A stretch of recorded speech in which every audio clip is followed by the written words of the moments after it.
Hello दोस्तों, good morning.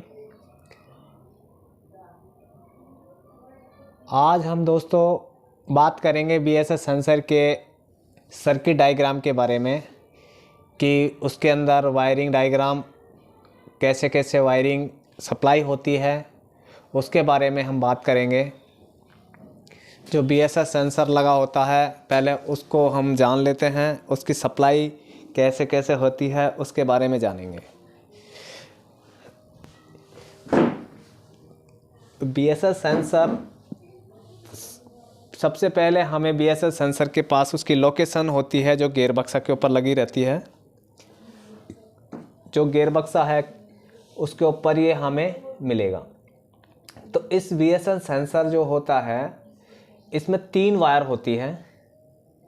3 वायरों में एक वायर में हमारे पावर सप्लाई होती है, 2 वायर जो होती है वो हमारी ईसीएम पे सिग्नल लेके आती है। जब हमारा गियर घूमता है तब वो वीएसएस सेंसर जो हमारा व्हीकल स्पीड सेंसर लगा हुआ है उसकी वहाँ पे नीडल्स घूमती है। तो जो ट्रांसफ़र है हमारा स्पीड गियर वो क्या है, रेवोल्यूशंस पल्स सिग्नल काटता है। जो हमारा सेंसर है उसके अंदर पल्स सिग्नल्स निकलते हैं, उस ईसीएम के पास जाते हैं। जब ये ईसीएम के पास हमारे पास सिग्नल आता है तो ये सिग्नल क्या करता है, एक तो हमें इंजन की स्पीड का पता लग जाता है इंजन की, और एक व्हीकल आरपीएम के बारे में भी हमें पता लग जाता है। उस हिसाब से हमारा जो एक क्लस्टर मीटर लगा होता है अंदर डैशबोर्ड के ऊपर, उसके अंदर हमें शो करता है। उसमें क्या होता है, एक हमारी नीडल होती है वो स्पीडोमीटर बताती है और एक हमारा किलोमीटर बताते हैं कि गाड़ी कितने किलोमीटर रन कर चुकी है। उस चीज़ के बारे में हमें ये 2 चीज़ बताती है। तो उसमें एक हमारा जो किलोमीटर है उसी पे ही हमारे होता है। तो आजकल क्या हो रहा है, डिजिटल किलोमीटर आ रहे हैं जिसके अंदर क्या होता है, नंबरिंग्स आती है। पहले क्या होता था, स्पीड बताता था और अंदर 1 2 3 चलते थे। लेकिन अभी क्या हो रहा है, होता वो भी डिजिटल टाइप का ही, लेकिन वो मैकेनिकल में था, लेकिन ये पूरा इलेक्ट्रिकल है। ये इसमें एक एक नंबर आपको मिलेगा। इसमें आपको ट्रिप मीटर भी मिलेगा और आपके पूरे जो किलोमीटर जो जर्नल जिस दिन से गाड़ी निकलती है उस दिन तक का ही आपके पास उसमें डाटा होता है। तो ये पूरा ईसीएम के द्वारा ही इसमें पहुंचता है कि गाड़ी कितने किलोमीटर चल गई है, कितने ट्रिप चल रही है। वो चीज़ आपको क्लस्टर मीटर में देखने को मिलेगा। जो स्पीडोमीटर होता है आरपीएम मीटर, उस जगह आपको देखने को मिल जाएगा। और जो स्पीडोमीटर है वो आपको इंजन का आरपीएम के हिसाब से पता लग जाएगा कि गाड़ी कितने स्पीड से चल रही है, 10 20 30 जो भी है ना, वो इसका किलोमीटर जो हमारी नीडल्स है घूमती है, जितनी स्पीड हमारी गाड़ी चलती है उतनी स्पीड से हमारी नीडल रन करती है। तो वो ये हमारी नीडल कब रन करती है, तब हमारा ये व्हीकल स्पीड सेंसर यहाँ से पल्सेस भेजता है ईसीएम को। जब ईसीएम को हमारे पास इंफॉर्मेशन आती है तो ये क्या करता है, वो नीडल को ऑन करता है। इसको चेक करने का क्या तरीका है, इसमें 3 वायर होती है। तीनों वायरों का एक के अंदर आपको क्या चेक करना है, उसके अंदर एक वोल्टेज आता है, लेके 4 वोल्ट से लेके 12 वोल्ट तक उसमें करंट आता है। जो जंक्शन बॉक्स होता है, यानी कि जो हमारा कनेक्टर होता है जंक्शन बॉक्स, यानी फ्यूज बक्सा से हमारा जो इग्निशन ऑन करने के बाद में जो हमारी एक पावर सप्लाई का एक फ्यूज होता है, उससे इस सेंसर के ऊपर एक 12 वोल्ट का करंट आता है। उसके बाद में हमारे पास ये 2 वायरों के द्वारा सिग्नल आगे जाता है।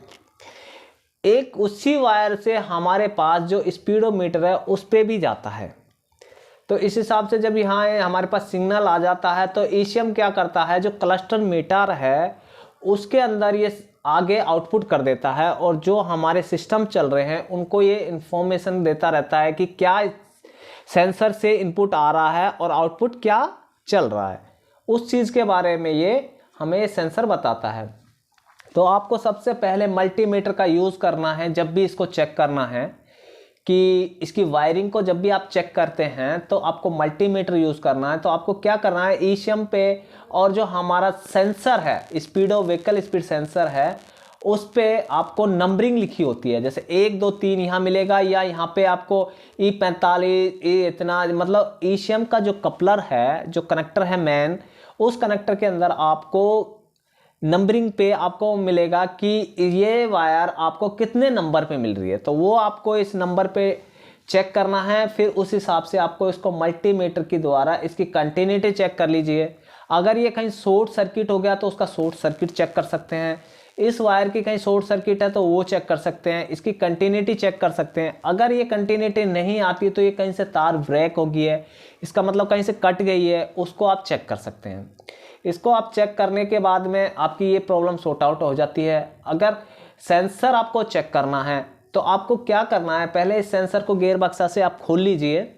खोलने के बाद में आप इसके अंदर की निडल देख लीजिए, वो कहीं टूट तो नहीं गई है। अगर वो टूट जाती है तो आपका मीटर काम नहीं करता है। कहने का ये है कि आज अगर यहाँ से कोई भी इंफॉर्मेशन नहीं ईसीएम तक जाती तो ईसीएम आगे आउटपुट नहीं करता क्लस्टर मीटर को। क्लस्टर मीटर पे हमको जो चीज़ दिखती है उससे हमें पता लगता है कि हमारी गाड़ी की स्पीड क्या है और हमारी कितने किलोमीटर चल रहे हैं। उसके ट्रिप मीटर काम करना बंद हो जाए या किलोमीटर बंद हो जाए या स्पीडोमीटर की स्पीड बंद हो जाए, तो ये कहाँ से इंफॉर्मेशन आती है, ये हमारे जो व्हीकल स्पीड सेंसर्स लगा हुआ है उससे इंफॉर्मेशन हमारे ईसीएम पे आती है। सबसे पहले जब ईसीएम पे इंफॉर्मेशन नहीं आएगी तो ईसीएम आगे आउटपुट नहीं दिखाएगा। और ये क्या करेगा, जो हमारा क्लस्टर मीटर है उसके अंदर एक चेक लाइट होती है, उसको इंफॉर्मेशन देख के नहीं उसे ऑन कर देता है। उसको जब ऑन कर देगा चेक लाइट को, ये हमारी एक चेक लाइट होती है उसको ऑन कर देगा, जिसे हम बोलते हैं ईसीएम लाइट।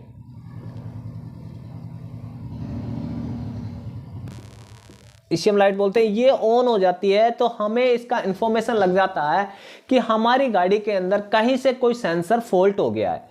जब फॉल्ट हो जाता है तो हमारी गाड़ी के अंदर एक ये की लाइट है, जो जितने भी सेंसर और एक्चुएटर्स काम नहीं करते उनको ये लाइट हमें इंडिकेशन देके बताती है कि आपकी गाड़ी के अंदर कोई फॉल्ट आ चुका है। तो आपको फिर ये फॉल्ट आ रहा है तो आपको सीधा अपने सिस्टम लगा के सेंसर को चेक करना होगा कि आपका कौन सा सेंसर खराब है। तो अगर आपका व्हीकल स्पीड सेंसर, अगर मीटर नहीं चल रहा तो आपको पता लग जाएगा कि मेरा व्हीकल स्पीड सेंसर के अंदर ही फॉल्ट होगा, तो वो सीधा ही आपको जनरेट कर देगा कि आपका डीटीसी क्या आया। आपका डीटीसी आएगा vehicle speed sensor is the fault.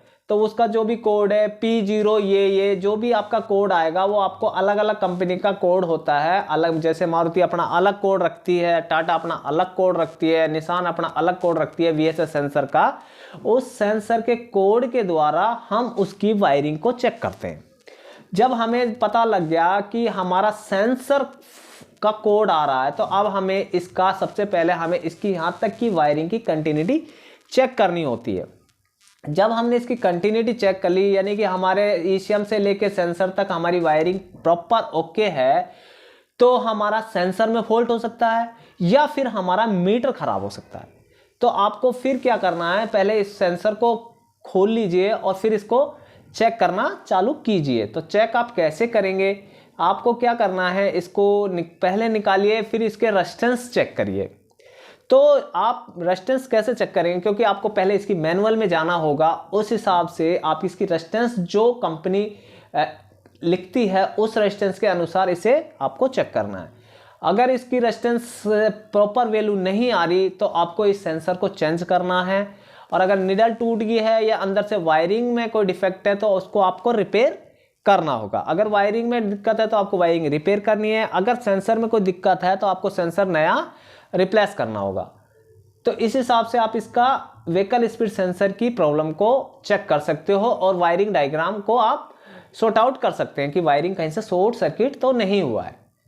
तो आई होप कि आपको ये मेरी वीडियो अच्छी लगी। Wish you well, thank you.